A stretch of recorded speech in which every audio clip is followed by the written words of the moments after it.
Hi, I'm Morgan Doremus with RT Book Reviews, and I'm joined today with Shannon McKenna. Hi, Shannon. Hello.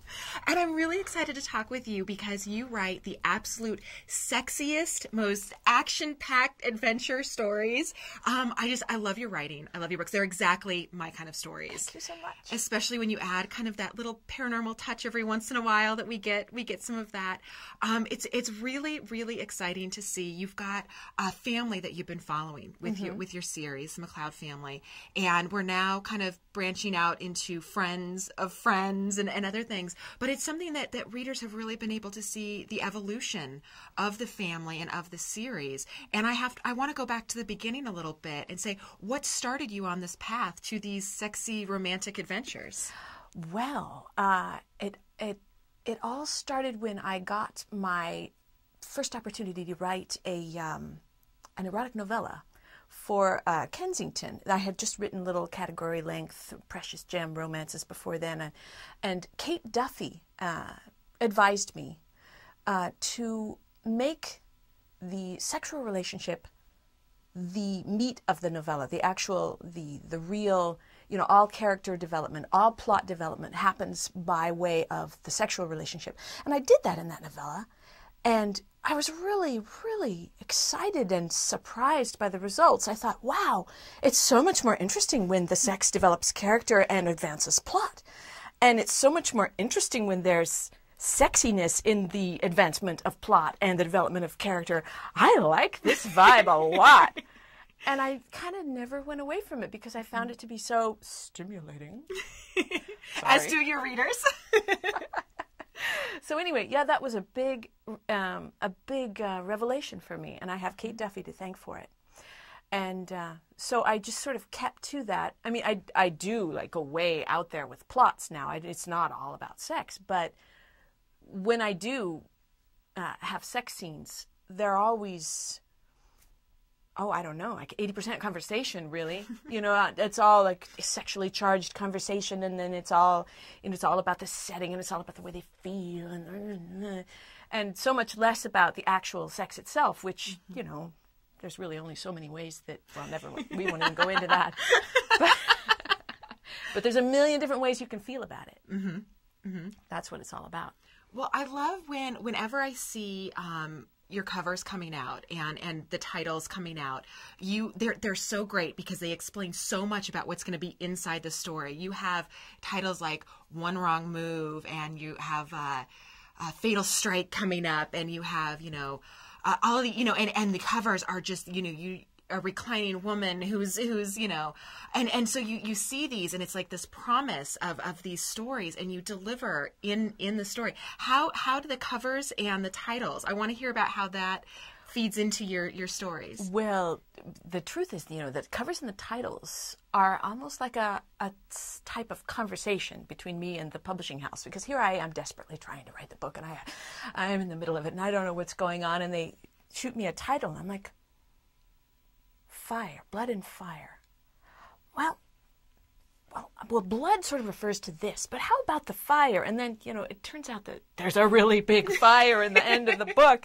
I didn't intend that to happen, but they suggested it to me, and that's sort of, and the cover's the same way. I mean, sometimes it's like they give me something, and I take something and run with it. Fatal Strike, I'm not quite sure what the strike is going to be yet. I'm working that out because I'm at that point in the book where I'm sort of trying to figure out what the big denouement is supposed to be. And so, yeah, that's a conversation. I don't really come up with the titles and the covers, but it helps me because that gives me input. I don't get much input. I'm all by myself. So if somebody says something to me, I'm like, yes, yes, give me something to cling to. Well, talking about your writing process, I know so many authors, they sit there and they will tell you, I don't know exactly what they do when they're, typing away, but they'll tell you, and it flows out onto the page, and I turn that in, and that's my final draft.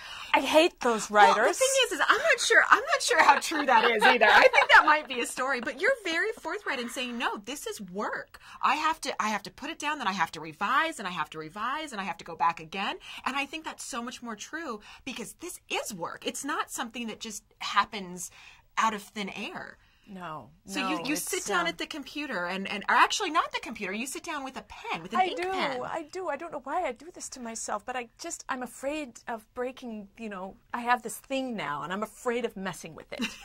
Because I know that it produces books that I like at the end, after it's all said and done. I like the result. And so I'm afraid to mess with the process. But this thing with the pen makes it so much longer. And yet that interface with the paper and pen, I guess I'm an old-fashioned girl. I don't know. Connected with Jane Austen. Whatever you're doing, it's working. And speaking of authors that you're actually connected to, I know that you have several that you look at as kind of for inspiration. Jane Ann Krantz is one of them. Elizabeth Lowell. Linda Howard is another one. Yes. And I love thinking about that because readers who love those stories and love the action in those stories and the romance in those stories and even the paranormal tidbits you sometimes get, I really feel like you can find those in yours too. You're kind of like that next generation coming up with these great stories. They gave so much to me. And not even so much, I'm sure that I probably reflect a great deal of their technique as well, although I'm not really conscious of it. But what I take away from those books is, when I in the 90s, when I was going through my 20s, they saved me. And that's pure mood management, without overeating, without drinking, without using drugs. If you're feeling bad, you knew what to do. You could make yourself feel better. You could escape for just a little bit, a little bit. I couldn't even afford the books. I read them in the bookstores. I went to the bookstores, stood in the aisles, and read them. I have since bought them. Of course. But they just, the idea of being able to give back that, which was so important to me then, really, really excites me. That's what I like about the work. Let's talk about your latest work, and that is One Wrong Move. And this story is really interesting because I love how you put the mafia in there. Now, 99.9999% of the people in the world will never have to deal with a problem with mafia. Not so your characters. Talk about escape. They are, you've got a heroine who is injected with a very dangerous drug and doesn't really know what to do. You've got a very reluctant hero that doesn't really want to be involved, but he is. Putting these two together and then putting them up against such odds. I was just joking before, when your characters are on the run, they're on the run. They're actively, going for or running away from something. And that is very true in this newest book. So tell me, how did it come together that you decided, okay, I'm going to have a poison injected, I'm going to have a mafia, I'm going to have this macho hero who decides that he's going to get involved, whether he likes it or not? Well, Aaro was already himself. When the book began, I already knew him because I had met him in, I think he came on the scene in Extreme Danger, which was 2006 or 2006 and 2007, long time ago. And because I needed a warm body who spoke Ukrainian. Hey, it happens. Yeah. It happens. And then all of a sudden, in Fade to Midnight, I think, he came back onto the scene again because his house and all of his vehicles ended up exploding in that book in the process of helping the McClouds with their stuff. Yeah. And so at that point, I thought he suffered enough. He deserves his own book. I would not be a friend of the McCloud for very long. No. I'd be like, I'm just going to slowly back away from this family. He calls it a curse. If you get close to them, like now you're being invited to their weddings, you're cursed. It's pretty true. But he definitely embodies your type of hero, which is the very strong, very alpha, very take charge, very protective, and just masculine as all. I mean, these are men. I know. I think, if you're gonna have a bad guy that's that bad, you have to have a good guy that really has le palle sotto, that really has balls, that is to say. And the more completely unmanageable the hero is, the bigger the payoff when the heroine brings him completely to his knees at the end. It's like, if you have all of that, you have this nuclear reactor at your service. How awesome is that? I mean, what a fantasy. I love it. Well, let's talk about your next book. You've got a really big 2013 coming up because I know Fatal Strike, everyone has been looking forward to this hero. Wow. Miles. Yeah. Tell us more. Tell us more about Miles. Well, Miles is very dear to my heart because I have known him. He is the one hero that I have known since before he could have been defined as a hero. When he was so young and clueless and hopelessly he was still a in teen, love. Right?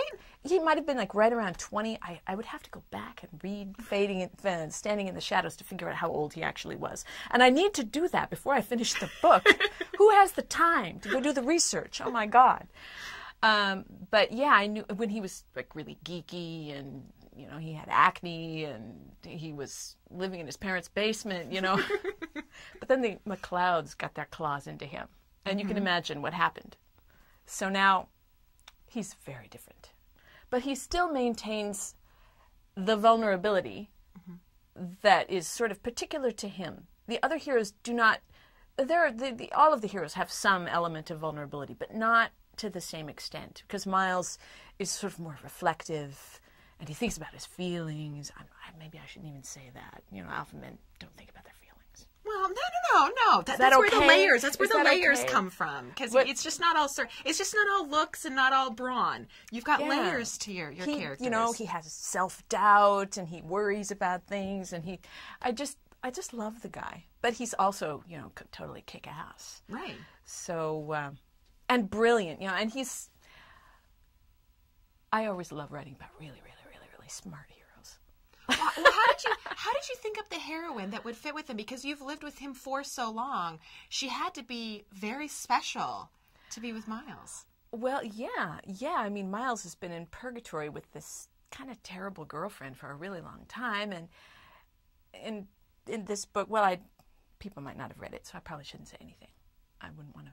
We don't want to ruin him, but he has a past, an unhappy past, right. But we get to see him move to the next. Yes, and the heroine is introduced in this book. She does not actually come into the story, but they talk about her. And that's in One Wrong Move. Yes, that's in One Wrong Move. This is out now, but it's going to be re-released in paperback in 2013. Like I said, a big 2013 for you. Yeah, it's very exciting. So anyway, you will find out about Miles's heroine in this book, but you will not meet her yet because, well, I won't say anything else. That's good. No spoilers. Spoiler-free zone here. Don't want to do that to anybody. Well, excellent. I had such a good time talking with you. Thank you so too. much for meeting with me today, and welcome to New York. Thank you. You're here for just a little bit, but I hope you see lots of the city. Okay, thank you very much.